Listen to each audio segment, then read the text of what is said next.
Everyone ran when the lion escaped. Some people screamed. Some tripped. Some didn't even look back. But one woman didn't move.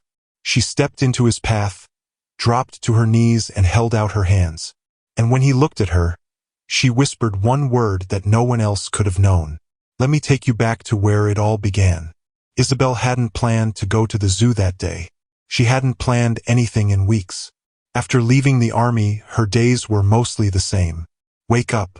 Breathe through the chest tightness. Sit by the window. Try not to cry in front of Lucy.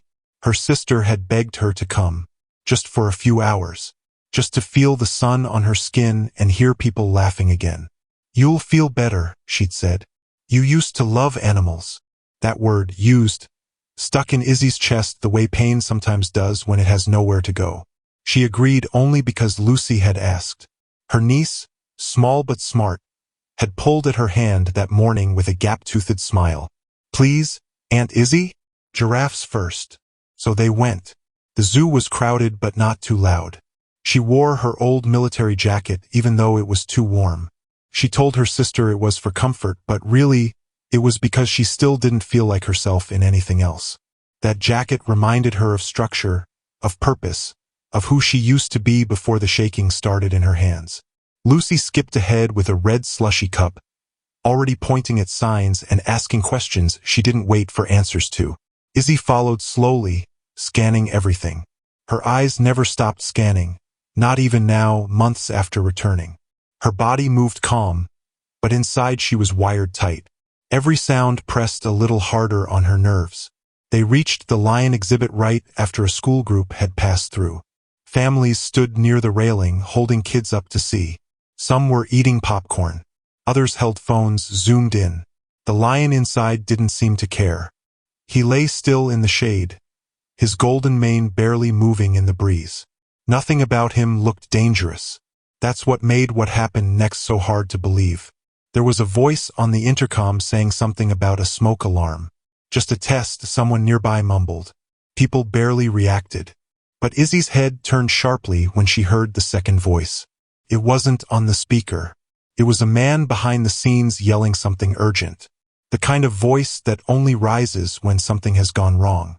She looked toward the side of the exhibit, the part people weren't supposed to pay attention to, and saw a gate swinging open. Not a little. Fully. Open like it wasn't supposed to be. The lion didn't bolt. He didn't rush. He stood up slowly, like someone waking from a long nap with purpose. Then he stepped out. First, it didn't feel real.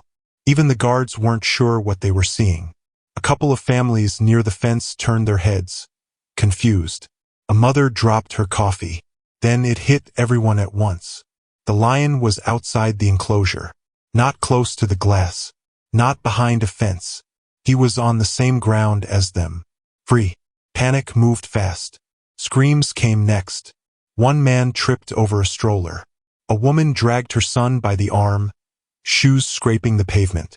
Guards reached for their radios. Some tried to block the paths. Others ran. Some didn't know what to do. The sound around Izzy became distant, like hearing everything through water. Her first instinct wasn't fear. It was memory. She grabbed Lucy's shoulder. The girl was looking around, wide-eyed. "I want you to go sit behind that wall," Izzy said calmly, pointing to the nearest brick-staff corner. "Don't argue. Now." Lucy's lips parted, confused. "Aunt Izzy." "Now." She obeyed. Izzy turned back. The lion was walking in her direction. Not fast, but steady. His head was low, shoulders wide, steps even. He wasn't chasing. He was moving like he already knew where he was going. And he wasn't looking at the guards, or the people, or the exits. He was looking at her. Izzy felt her stomach twist. Not in fear, but in something deeper, something older. She stepped away from the crowd. She wasn't even sure why. One of the guards shouted, "Ma'am, get back." But she kept walking until she was in the center of the stone path. And then she stopped. The lion kept coming, calm, unbothered by the screaming, ignoring everything around him. Then he paused. 5 steps from her. Izzy dropped to one knee, slowly. Her hands were empty and out in front of her. The guards behind her froze. People held their breath. And then, the lion looked at her face, and his whole body softened. His shoulders lowered. His eyes shifted. And then he made a sound. A deep, slow rumble, not a growl. Not a warning. A sound of something stirred. Izzy blinked fast. Her lips opened. Her voice caught. She whispered, "Nuru." His ears twitched. Then he stepped forward and pressed his head against her chest. He stayed there with his weight against her chest, not pressing hard, just enough for her to feel the warmth of him through the jacket. And for a second Izzy forgot where she was, forgot the guards, forgot the people staring, forgot the risk, because her hands moved on their own and rested against the thick fur at his neck, and the feeling sent a sharp ache through her ribs like something breaking open that had been closed for too long, and her breath came out uneven even though she tried to. Keep it steady. The lion did not move away. He stood there as if this was where he was meant to stop. Behind her someone said her name, soft at first, then louder, and she knew it was her sister without turning around. "Izzy, please," her sister said, and there was fear in her voice that Izzy had not heard since the phone call that told her she was coming home early from the army. But Izzy did not answer because she could not explain what was happening. Not yet, not in words anyone would believe. The guard closest to her took a step forward and then stopped when the lion shifted his head slightly and settled again, calmer than before, and the guard's hands shook as he lowered the rifle a little, unsure, confused, because nothing about this matched what he had trained for. Izzy swallowed and spoke again, her voice low and rough. "It's okay.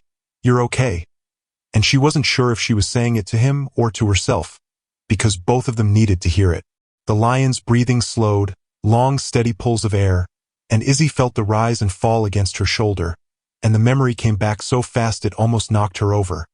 A small tent lit by a single hanging bulb, the smell of dust and medicine. A tiny body pressed against her ribs while gunfire cracked somewhere far enough away to pretend it wasn't close. She had been younger then, thinner, harder in places she didn't even know could soften, and the cub had been so small that his whole head fit under her chin, his heartbeat fluttering like it might stop at any moment if she let go. "You have to leave him," someone had told her back then, a fellow medic with tired eyes and a voice already done with arguing, and she had nodded because that was what soldiers did. But she hadn't stopped crying until the transport truck disappeared down the dirt road, carrying something she loved more than she had allowed herself to admit.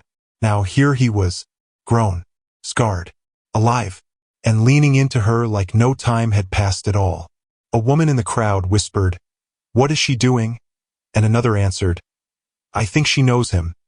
And the words rippled outward, quieting the panic just enough for people to start watching instead of running. Izzy shifted her knee because it was starting to hurt on the stone, but she did not move away, and the lion adjusted with her, keeping contact, like he was following a rule only the two of them remembered. A voice cut through again, firm but careful. "Ma'am, my name is Thomas. I'm the lead vet here. Can you hear me?"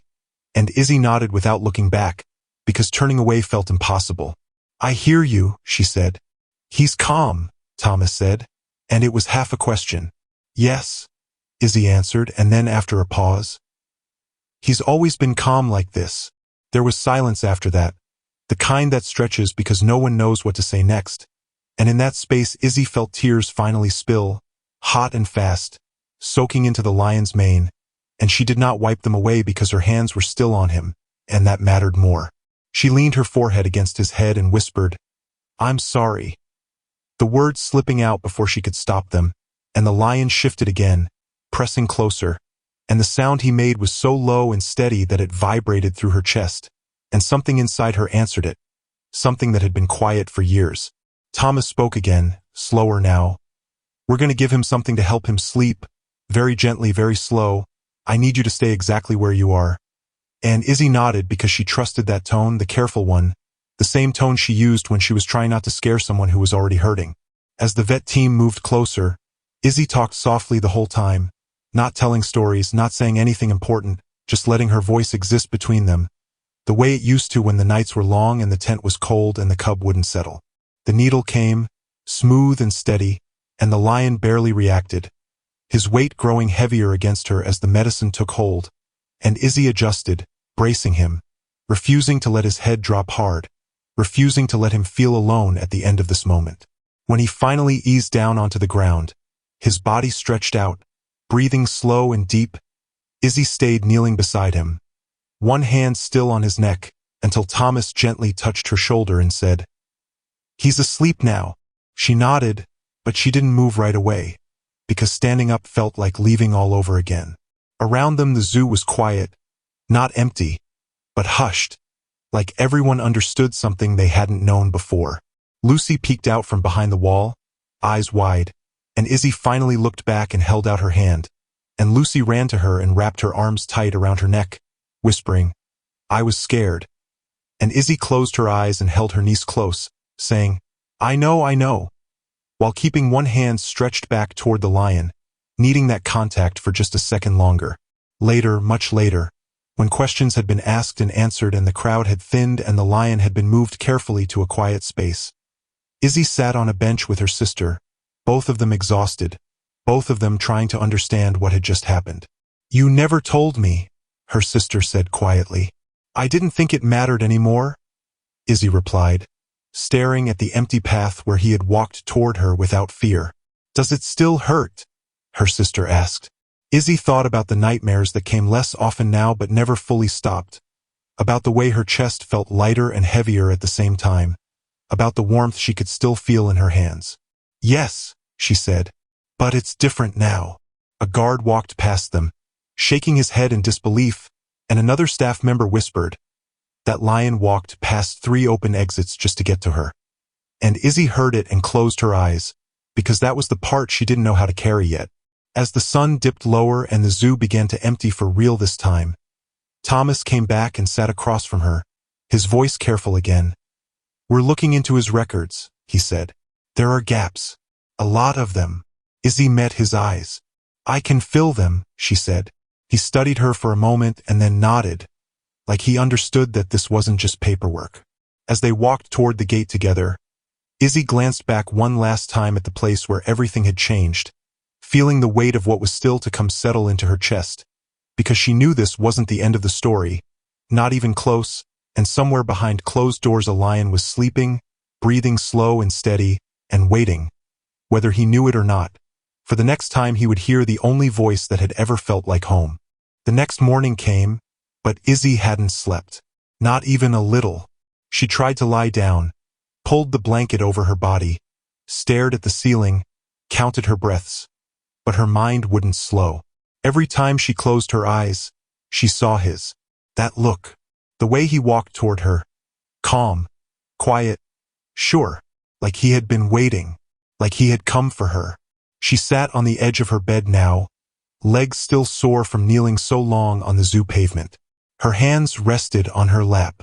Still. But her chest felt full tight, but not with panic this time. Something else. Something she couldn't name. There was a soft knock.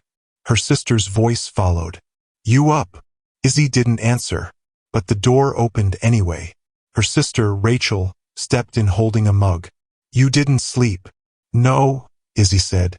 Rachel came over and placed the mug on the nightstand. "Coffee. It's weak." Izzy nodded but didn't touch it. Rachel sat beside her, quiet for a while. Then, she said, "Lucy keeps asking about the lion." Izzy looked down at her hands. "What did you tell her?" "I told her he knew you, and that you knew him. I didn't know what else to say." "That's enough," Izzy whispered. Rachel looked at her carefully. "Was it him? The one from Africa?" Izzy nodded. "How? I thought he went to a sanctuary." "I thought so too." Her voice cracked a little. "I never followed up. I was too afraid to find out he hadn't made it. I wanted to believe he was safe." Rachel leaned back against the wall. "I watched the video this morning. Someone posted it. It's everywhere now. News, social media, you name it. She paused. "You're all over the internet." Izzy closed her eyes. "I didn't mean for any of that." "I know." Another pause. "Can you tell me what happened?" "Back then." Izzy didn't move for a long time, but then she nodded. Slowly, quietly, and she started speaking, not fast, not with drama, just honest. "We were in Congo, 2017. There'd been a bombing in a village near our post. Kids came in coughing, some with burns. A few hours later, a boy, he couldn't have been more than 9, he walked in holding something wrapped in a cloth. He didn't speak at first, just held it out and cried. I thought it was a baby. She swallowed hard. When I unwrapped it, it was a lion cub, barely breathing. His leg was torn up from a snare, and his ribs stuck out so far I could count them without touching. But his eyes were still open. Rachel said nothing. I couldn't turn him away. I knew it wasn't protocol, but we had morphine, antibiotics, powdered milk. I made a space for him in the supply tent, behind the canvas divider.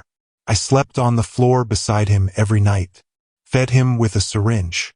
He used to nuzzle into my shirt like a scared kid. Rachel was still quiet, just listening. I named him Nuru. It means light, because he was the only thing that didn't feel like war. And then, Rachel asked gently. Orders came down. We were being rotated out. I tried everything to bring him back with me. Spoke to transport agencies, wildlife groups, even tried to bribe someone. Nothing worked. I finally found an international team who said they'd take him to a sanctuary in South Africa. I watched him get loaded into the back of a jeep. I never saw him again. Rachel leaned forward. And now he's here, in California, at our zoo. I don't know how or why, Izzy said, but that was him yesterday. I saw the scar under his eye. I saw the way he leaned into his back right leg. Rachel took a deep breath and stood up. The zoo called. Izzy looked up. What? They want you to come in. They're asking for your help. By midday, Izzy was standing in front of the zoo again. This time she wasn't wearing her uniform jacket. Just jeans and a gray t-shirt. The air was dry, the sun too bright, but she kept walking. Thomas, the lead vet, met her at the gate. Thank you for coming, he said. He looked tired. Izzy shook his hand. How is he? Calm. Sleeping most of the time. But we haven't tried to move him. You think he'll react? I think he's waiting for you. Izzy nodded. They led her through a restricted gate, down a quiet path, into a separate enclosure behind the main lion exhibit. A shaded area had been cleared. A temporary fence circled the space. Inside, Nuru lay on his side, head up, watching. The moment Izzy stepped through the gate, he sat up. Not rushed, just alert. She walked slowly toward him, and then she spoke, soft and steady. Hey, baby boy, you remember me? Nuru stood, and just like before, he walked forward and leaned into her chest. By evening, the zoo had made a decision. Nuru would not return to the exhibit. His paperwork was a mess, his transfer history incomplete, his origin not even logged correctly. But now the world had seen the video, and people were asking questions. And more than anything, the lion had made it clear. He was not just any lion. They arranged a press meeting, but Izzy didn't speak. She stayed behind the scenes with Nuru as the vet team began planning for relocation. This time to a true sanctuary, one with acres of space, grass, real sunlight, no cages, and one permanent visitor's pass for Izzy. That night, she sat in the car, parked in the zoo lot, with the window down and her head resting against the door. Rachel sat beside her. You okay? No, Izzy said honestly, but I'm better than I've been in years. There was a long pause, and then Rachel asked, what do you think he was coming for? Yesterday. Izzy turned her head and whispered, me. The drive was 5 hours north, past the edge of the city, then into the hills where the trees stood taller and the fences disappeared behind long stretches of land. Nuru had been sedated again, gently, just enough to stay calm through the journey. Izzy followed behind in a separate car, her hands tight on the wheel the entire way. No music, no radio, only her thoughts. The sanctuary was nothing like the zoo. There were no snack stands, no crowds, no loudspeakers, just open space, soft dirt roads, and long stretches of sky. When she stepped out of the car, the air smelled like dry grass and earth. Honest, simple, real. Thomas came up beside her, carrying a clipboard but not looking at it. He's already inside, he said. Woke up 20 minutes ago, calm as ever. Can I see him? Izzy asked. He nodded. We were hoping you would. They walked past a row of enclosures, but none looked like cages. They were wide-open ranges with low fences. Some lions wandered. Others napped in the shade. But Nuru's area was different, bigger, set apart. He's got full access to 3 acres, Thomas explained. Privacy, quiet, no visitors. Izzy stopped at the gate, and there he was, standing in the sun, facing her. Still, she stepped forward. He didn't move, until she said, "I'm here." Then he walked over, slow and sure, and leaned against the fence. She touched the wire gently, not pressing, just letting her fingertips rest against it. "I should have fought harder," she whispered. "I should have followed up, found out where you were." He didn't growl, didn't pace, just stood still, breathing with her. "I needed you back then," she added, "but I didn't know how much." And then she smiled, soft, tired. "Looks like you needed me too." They stayed like that for a long time. The press coverage didn't stop. News crews camped outside the sanctuary gates for days. People online called it everything from a miracle to a hoax. Some believed it, others didn't. But the video kept spreading. The one of a lion walking through chaos to find one person. The woman in the uniform jacket, kneeling, crying, holding him. Izzy turned down all interviews, every single one. Instead, she spent her time at the sanctuary, sitting by the fence, talking quietly, and slowly, something in her began to shift. The nightmares still came, but less often. The shakes in her hands started to fade. Her heart still raced in crowds, but when she was here, beside him, she could breathe. Sometimes she told him stories, not big ones, just little memories. What Lucy said that morning, how she missed the smell of fresh bread, how sometimes the world felt like too much. She didn't expect him to understand, but somehow he always stayed, listening, present. One morning, Thomas met her at the fence. "We got the final report," he said. Nuru's transfer papers were real, but they were buried in a system error. Wrong sanctuary, wrong state. He was supposed to end up in Tanzania. Instead, he was rerouted here by mistake. Izzy looked over at Nuru, who was sunbathing with one leg stretched out. "Maybe it wasn't a mistake," she said. Thomas smiled. "You think he knew you were nearby?" "I think he never stopped looking." There was silence. And then Thomas added, "You know, we'd love to have you work with us. Even part-time. Training. Vet support. You've got the instinct. And clearly, the heart." Izzy didn't answer right away, but she didn't say no. That night, she sat on the ground beside the fence, knees pulled to her chest, watching Nuru stretch and yawn under the stars. The moon was low, the wind soft. "You saved me too," she whispered. He lifted his head. She smiled. "You just don't know it." A few months passed. Then came winter. Nuru adjusted to the colder nights, curling under the heated rock shelters. Izzy brought him special blankets once. He didn't use them, but he sniffed them, then rested his head on them like a pillow. Rachel and Lucy came for visits sometimes. Lucy brought drawings, stick figures of lions and soldiers and smiley faces with hearts. Izzy kept one in her bag, folded and soft at the corners. But something began changing. Nuru started slowing down. Not badly, just little things. He ate a little less, slept a little more. His gait grew heavier. Thomas said it wasn't serious, just age. But Izzy knew. She watched his eyes more than his steps. There was something tired in them now. Not pain, just weight. One morning she arrived early just after sunrise. He didn't come to the fence. She walked around. He was lying under the oak tree near the far corner. Still, but awake.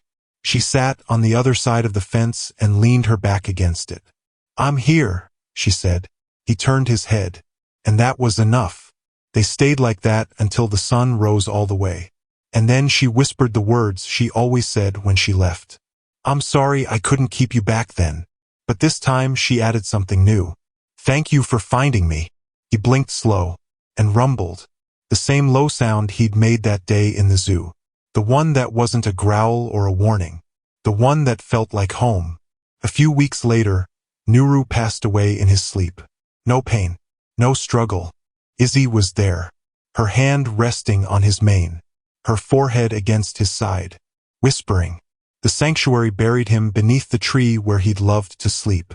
A small wooden sign read, Nuru. He never forgot, and neither did she. Izzy still visits. She walks the path every week.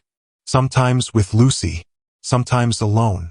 Sometimes she brings new recruits, young medics, new soldiers, people who carry too much inside and don't know where to put it.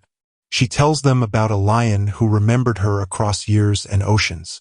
She tells them what love looks like when it waits. And before she leaves, every time, she whispers the same words toward the earth. I kept you this time.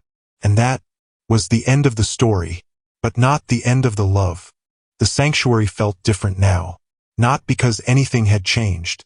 The land was the same. The fence still creaked in the wind. The oak tree still stood tall in the far corner. But Izzy wasn't there anymore. Lucy was 22 now. She stood near the tree, holding a folded letter in one hand and a quiet ache in the other. She hadn't cried in the days after her aunt passed. Not at the hospital. Not at the service. But now, standing where Nuru had been laid to rest, she felt the tears come.